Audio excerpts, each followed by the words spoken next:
Okay, so in today's video I wanted to discuss a little bit about personal hygiene.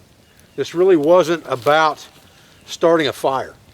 Starting a fire with an open flame ignition source like a lighter is a no-brainer. That's why I carry a Bic lighter.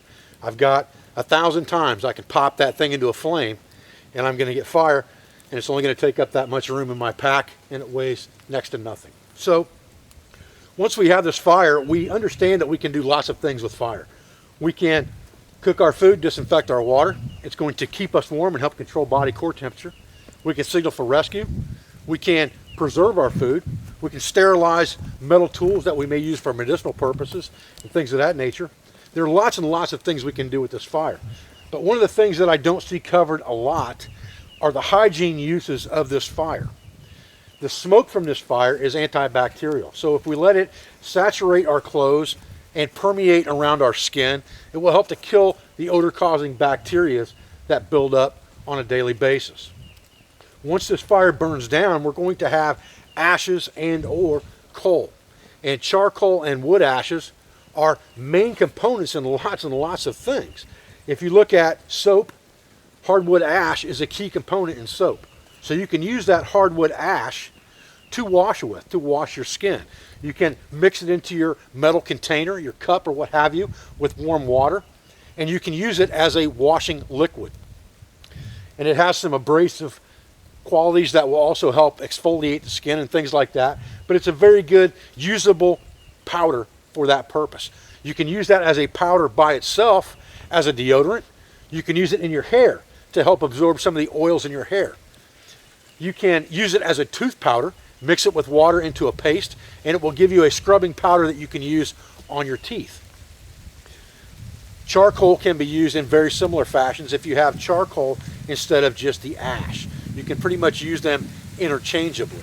The ash is going to be a little bit better, in my opinion, for sheer usability and not having to crush up the charcoal.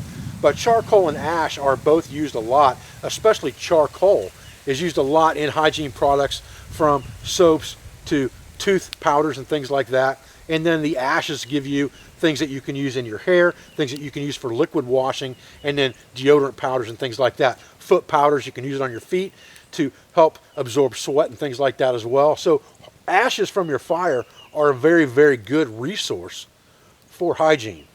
Now, one of the things that I want to discuss is I see a lot of references on the internet all over the place, really, and in books, to using a branch as a toothbrush.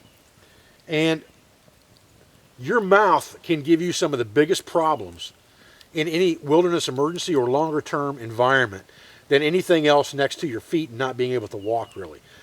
Your mouth needs to be kept fairly clean, but at the same time you don't want to add problems.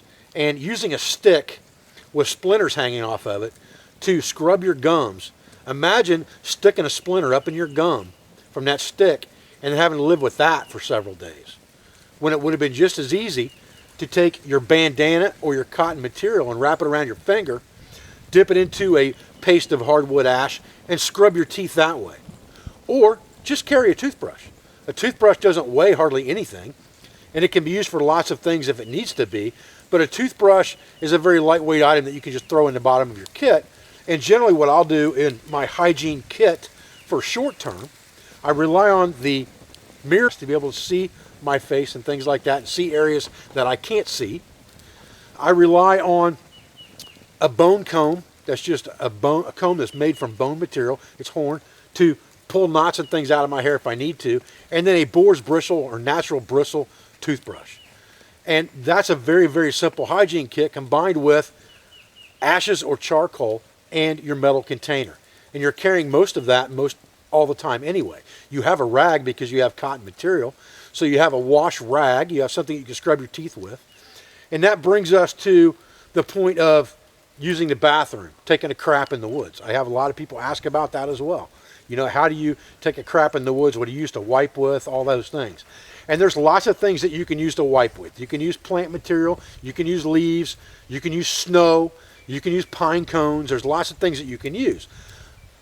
But really, if you do things right, you shouldn't have much to wipe to begin with. And what I mean by that is, when you go to do your business in the woods, It sounds silly, it sounds gross, it might sound stupid, but I don't care.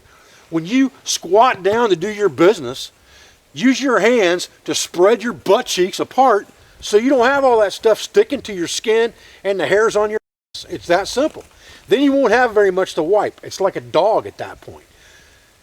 Then you can take your bandana and wipe your tail in with that and disinfect that bandana using your fire and your metal container full of water.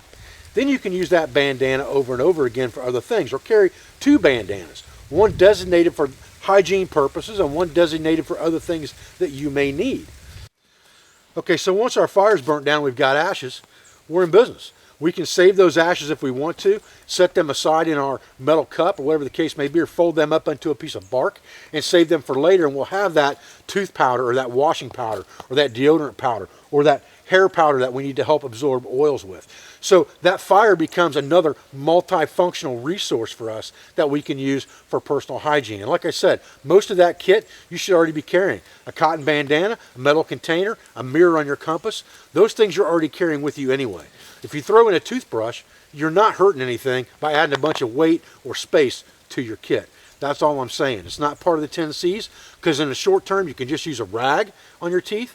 So it doesn't need to be part of the 10 C's. But if you're trying to smooth it a little bit, throw a toothbrush in your kit. Not going to hurt anything. I'm Dave Canterbury with the Pathfinder School. I appreciate you joining me for this quick video on the uses of fire and the resources of fire for hygiene. I'll be back with another video as soon as I can. I thank you for your views, your support, for everything you do for our school, for our family, and for our business, for all of our sponsors, instructors, affiliates, and friends.